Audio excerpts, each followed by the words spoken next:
kita akan berbincang langsung bersama dengan Wakil Ketua TKN Prabowo Gibran, Bang Erwin Aksa. Selamat datang, Bang. Terima kasih.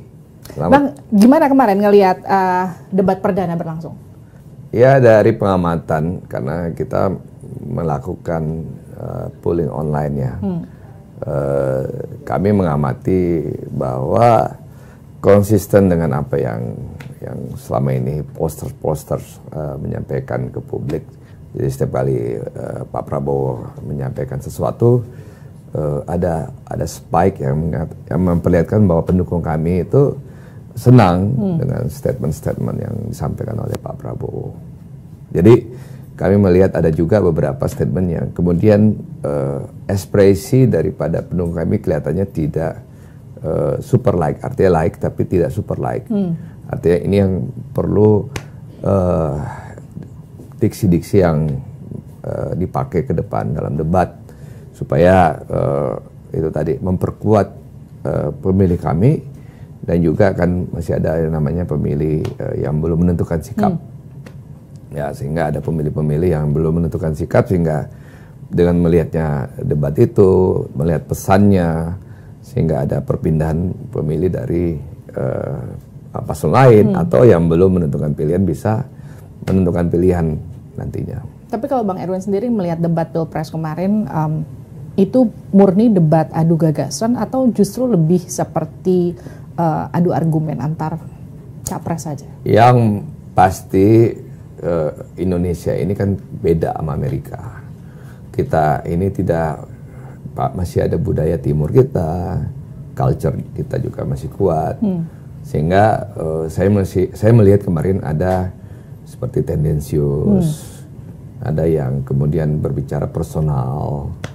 Jadi sehingga bukan gagasan yang muncul, tapi urusan pribadi yang dimunculkan, yang biasanya masyarakat kita, yang kultur kita, Jawa, Timur, dan sebagainya, kecenderungannya nggak suka dengan debat-debat seperti itu. Sama seperti kemarin ketika ada pertanyaan soal Pak Prabowo yang kemudian dianggap tidak kuat sebagai oposisi sehingga kemudian harus bergabung ke pemerintah biar bisnisnya lancar, itu gimana tuh, Bang? Ya itu lagi, itu kan tendensius, itu kan personal, itu bukan gagasan, sehingga ya kan gak ditanggapin juga kan, karena itu kan tendensius banget, dan itu asumsi yang dibikin secara pribadi, itu kan apa gagasannya di situ. Tapi bisa ya seorang Prabowo Subianto yang kemudian dulu dikenal agak, mohon maaf nih Bang, agak lumayan emosional, tapi kemudian sekarang begitu tenang, kemarin menjawab pertanyaan yang cenderung tendensius dan juga mungkin menyerang personal begitu, tapi kemudian bisa diatasi dengan gembira, bahkan sambil menari-nari kemarin, karena sambil ada gerakan-gerakan pencaksilat ya. Ya, beliau itu seorang nasionalis, patriot. Jadi beliau saya ya kagum ya dengan beliau karena itu tadi nasionalismenya tinggi, jiwa patriotnya tinggi. Saya pernah mengantar beliau ketemu Pak Yusuf Kalla waktu beliau tidak terpilih di 2014. Saya antar waktu Pak Yusuf Kalla masuk sebagai wakil presiden, masuk istana Wapres waktu itu di Kebun Sirih. Saya antar dan saya melihat pas beliau bertemu dengan Pak Yusuf Kalla, yang pertama dilakukan oleh beliau adalah menghormat, ya menghormat dengan gaya militer gitu. Jadi beliau datang ke kantor Wapres waktu itu, dan beliau ya artinya mengatakan siap membantu pemerintah.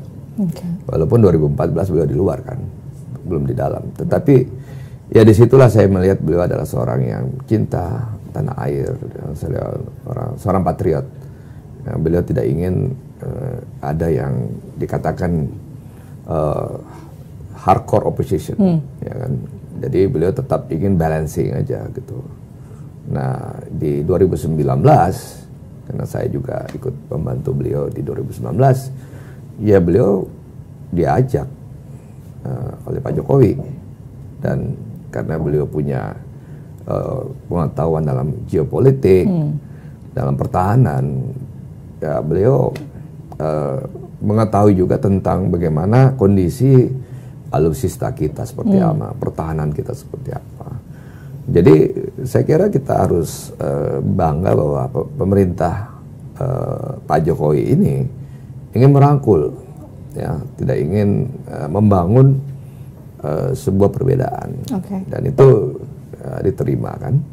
Dan selama 4 tahun terakhir ini kan, ya di tengah ada pandemi 2 tahun, tetapi pembangunan juga jalan. Anda kan bukan kader Gerindra, Anda kader Golkar, wakil ketua umum Golkar bahkan.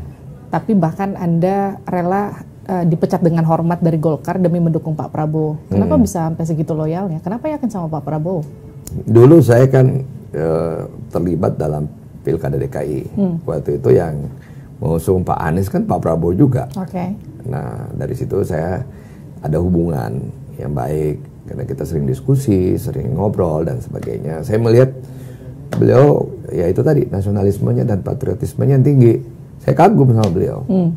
Sehingga ya itu tadi, saya melihat bahwa 2019 beliau ingin berjuang demi Indonesia sebagai nasionalismenya yang kuat, dan beliau patriot.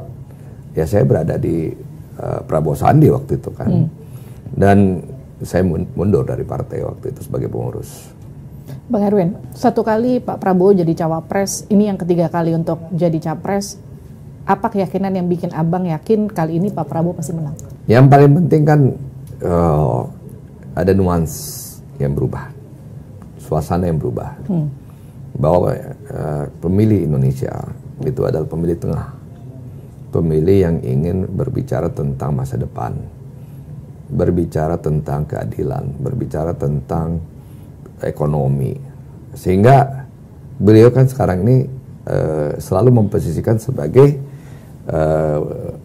tokoh yang membawa paham-paham tengah, atau paham-paham jalan ketiga, ya, atau yang kita sering dengar dari beliau adalah ekonomi Pancasila yang beliau promosiin gitu, yang beliau ingin bawa dalam pemilu besok, dan tentunya kalau beliau terpilih. Kalau kita bicara soal strategi kampanye, kan ada tagline gemoy yang kemudian dipakai oleh pasangan Prabowo Gibran begitu, dengan hal-hal yang lucu-lucu, tapi kemudian kan pasangan lain atau tim ses lain mengatakan itu hanya gimmick-gimmick politik, sementara pemilih sekarang butuh hal-hal yang konkret dan juga serius. Gimana jawab itu? Ya kadang-kadang identitas itu penting ya.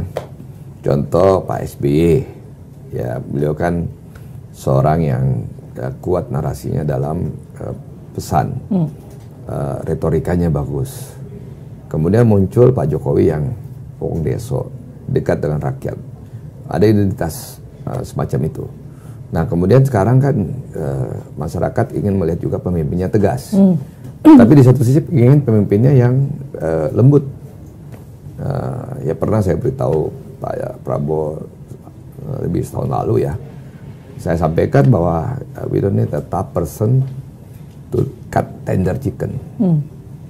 Ya, artinya be soft. Ya alhamdulillah selama lebih dari 1,5 tahun beliau ya memperlihatkan ya otentiknya, beliau menggemaskan gitu ya, dan itu asli, bukan dibuat-buat. Kita sering ngelihat di beberapa media sosial Pak Prabowo joget-joget begitu ya, bersama beberapa penyanyi gitu, misalnya Tarola Teh Meli yang pernah saya lihat sendiri di media sosialnya. Itu natural ya, memang begitu karakternya? Ya begitu, cuman kan sekarang era digital kan, era visualisasi. Kita lihat di Instagram, kita lihat di YouTube, kita lihat di Facebook, apalagi TikTok. Jadi semua era media sosial sekarang ini, sehingga ada faktor psikologi sosial dari visualisasi yang dilihat dari masyarakat dari sosial medianya. Jadi itu natural. Kalau nggak natural kan nggak sering. Dan itu tanpa ditanya beliau udah kayak gitu, dan itu apa adanya. Cuman selama ini mungkin tidak pernah terekspos karena mungkin dulu eranya belum sosial media yang seperti sekarang ini. Terus mungkin tim digitalnya mungkin tidak mengangkatnya seperti sekarang ini. Tetapi karena era di TikTok yang didorong oleh milenial, ya kemudian muncul kan. Ya, gemoy itu juga dari netizen kan, bukan dari tim. Yang kedua juga beliau memang humanis, ya beliau dekat dengan kalau beliau dulu beliau adalah komandan, ya dekat dengan prajuritnya. Cuman kadang-kadang ini kembali lagi pada visualisasi kan. How content creator bisa membuat visualisasinya seperti itu. Nah, dengan semua apa yang muncul di media sosial, itu ada hubungannya nggak dengan ceruk pemilih yang memang di atas 50% sekarang anak-anak milenial?